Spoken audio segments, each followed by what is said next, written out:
I thank you for the welcome. Are you the master of these halls? Yes, I am Elrond Half-Elven, Lord of the Refuge of Imladris, or as you know it, Rivendell. Half-Elven? What does that signify? Both my sire, Earendil, and my mother, Elwing, had fathers who were of the Edain, the most noble of the men of old. They and their descendants are called the Parenthil, which means the Half-Elven.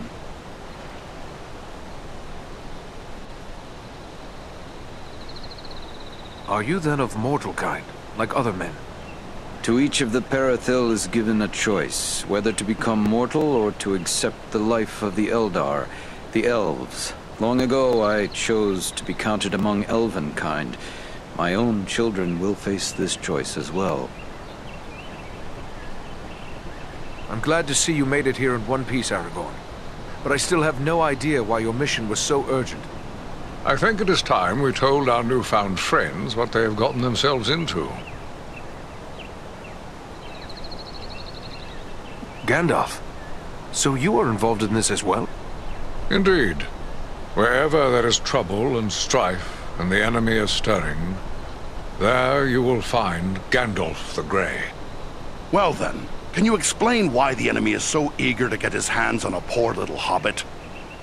You have more than earned such an explanation. Tell me, what do you know of Isildur's Bane? I know nothing of this. What is Isildur's Bane? Isildur's Bane is the Ring of Power, forged by the Dark Lord Sauron long ago. Into this ring, Sauron bound the greater part of his power, but it has been lost for many hundreds of years. Why did Sauron make the ring? It was part of a grand deception. Sauron taught the elves the art of making rings of power, but secretly he planned to make one master ring through which he could control all the lesser rings and those who wore them.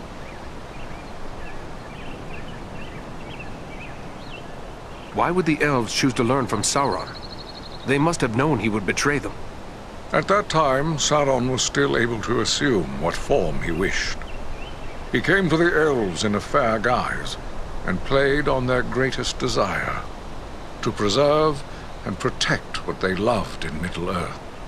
Eager for knowledge, they learned from him and made many rings. The greatest of these were Narya, Nenya, and Vilya, the 3 rings of the elves.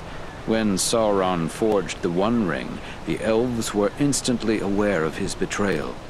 The Dark Lord made war on the elves and seized the lesser rings. These he gave freely to dwarves and men, those same men who became the Nazgûl. To Sauron's dismay, the dwarves proved less easy to dominate. By force he took back 3 of these dwarven rings. The rest were consumed by dragons and destroyed. The elves were very hard-pressed, and Sauron's dominion spread over the greater part of Middle-earth.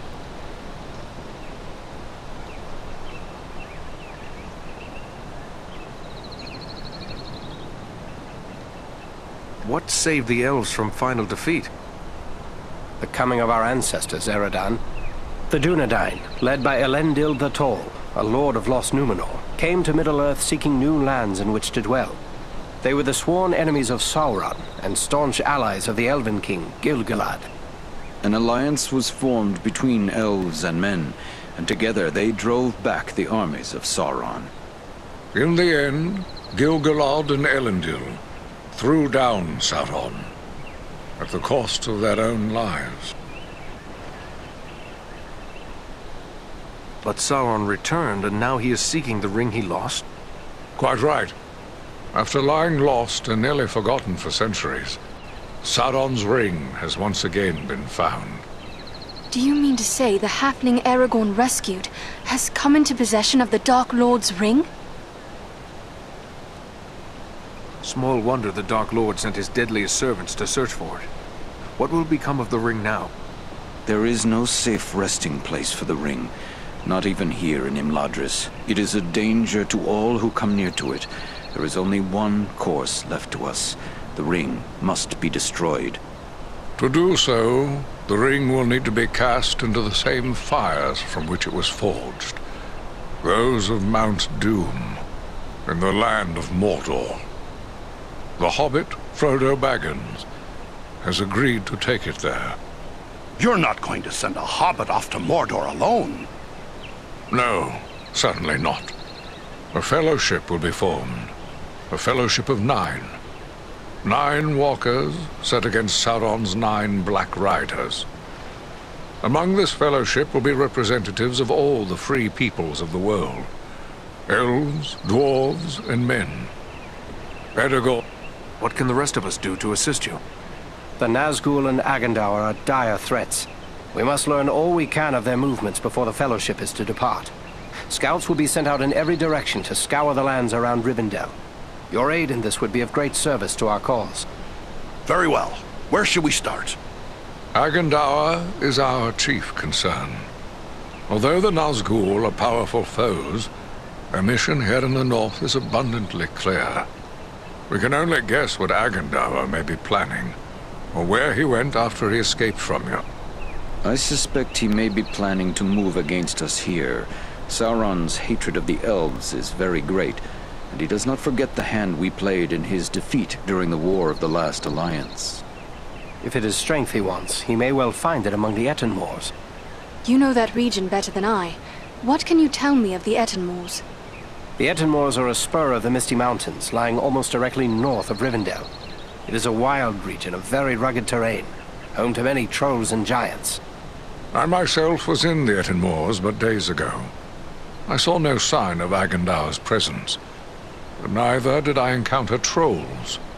That fact alone is troubling.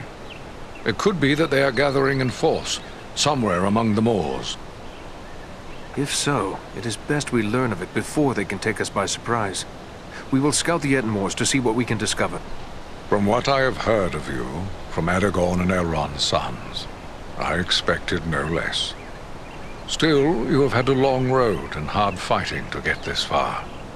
Take what time you need to rest and recover before you set out.